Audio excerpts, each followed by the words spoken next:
Protect yourself from dysfunctional cults.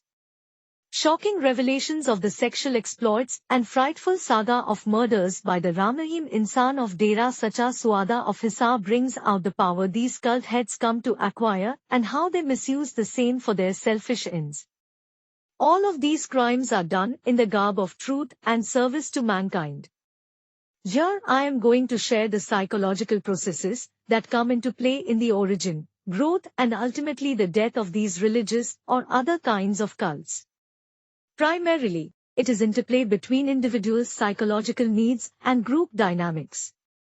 Origin. The origin may lie in some charismatic person with excellent gift of gab starting in a small way to lead a few innocent persons by fulfilling their needs of security and safety. This need for support and protection from somebody significant resides in all of us from our childhood.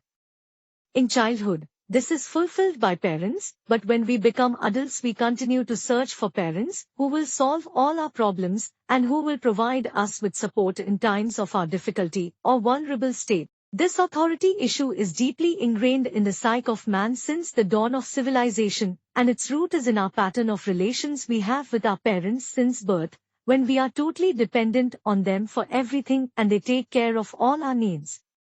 Once the cult leader establishes his authority, the members are recruited in the cult by existing members through word of mouth and their stories of greatness of their guru leader including the patent lies of miracles and supernatural powers. Large prevalence of miserable and vulnerable human beings in search of succor readily fall prey to this kind of propaganda and join the laity. The network effect makes the cult grow quite fast depending on how hard and fast the rules of the cult are. Once the cult group grows in number, the money and power also grows in proportion. In Indian culture, the donation is widely accepted norm and hence the collection of funds grows in leaps and bounds. With increasing number and money, the power grows proportionately and automatically. When the group becomes powerful, it starts attracting power-hungry people who want to take share of the spoiled. Politicians get easily attracted for the votes of large number of followers because they obey their leaders' instruction on votes. A politician just needs to buy in the cult leader, and he gets all the votes as happened in Haryana and Punjab elections when the politician got the support of Dera Sacha Sauda Ram Rahim in the past few elections. Power structure of the cult. The group dynamics of the cult where the cult leader enjoys enormous and unfettered powers has a unique flavor. In the cult, members' power is directly proportional to the closeness with the cult leader. The closer you are, the more powerful you are seen. The real determining factor is the wisdom, honesty, truthfulness, and character of the cult leader. Majority of these cult leaders, especially the subsequent generations to the founder, lack both character and leadership. Add to this the easy availability of women who are vying and competing with other women to come closer to the cult leader. I am talking of male cult leader here. The reverse will be true for female. Low character male cult leader with women falling over each other to come close to him will easily be tempted into sexual misadventures, aided and abetted by his power, money and charisma. This explains what happened with Asaram, Ram Rahim, Nityanand and other such religious cults leaders who have been exposed. I am sure there are many others who have been lucky and not been exposed. The cockroaches never come out alone.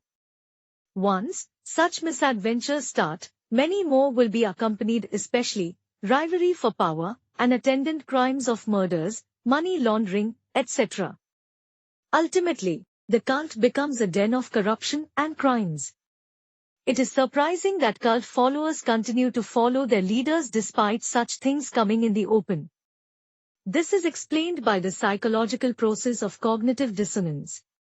If they believe their leader is man of low character, then they have to face the fact that they have been fools and all their emotional investment in the leader goes waste. Since their emotional investment in the leader is huge, it is easier to continue to believe in the leader and not feel like a fool. More difficult is to feel foolish and insecure by believing in his loss of character and misdeeds. Moreover, So many others are also continuing to believe in the cult leaders for the same reason, and this gives them the strength to keep the belief in the leader intact. When all other followers believe he is right, why should not I too? New theories justifying the cult leader start surfacing, such as they are persecuting him, it is political vendetta, he is suffering for our sake, and so on. Can you imagine there is a sect who has kept the dead body of their cult leader in freezer and believe that he is indeed Samadhi and will come out after some years? And the Punjab and Haryana High Court has agreed to not interfere in their religious belief. This enables the old coterie of the cult to continue to exercise power in his name and also keep getting donations and new members. The crux of the matter is that these cults, being good or bad for society, is primarily dependent on the character of the cult leaders. If the leader is honest, truthful and service-oriented, the group will not get degenerated into such a state as described above. However, it is rare to come across such leaders in cults, and most of these cults end in harming the innocent laity. These cults can also be political, like that of Nazis, fascists, Taliban, etc., or even in the business organizations such cults can flourish. I would believe that informal cults like Warren Buffett's followers also have some of these cultish characters, like following an authority figure and taking his word as gospel truth. In sum, the phenomenon of cult is possible for at least following psychological processes. 1. Authority issue. 2. Cognitive dissonance. 3. Need for inclusion and be part of inner circle. 4. Power and politics of group dynamics. 5. Lack or presence of good group values such as authenticity, honesty, etc. in case of dysfunctional cults. 6. Need for security and emotional support in humans, which is met through authority and group membership.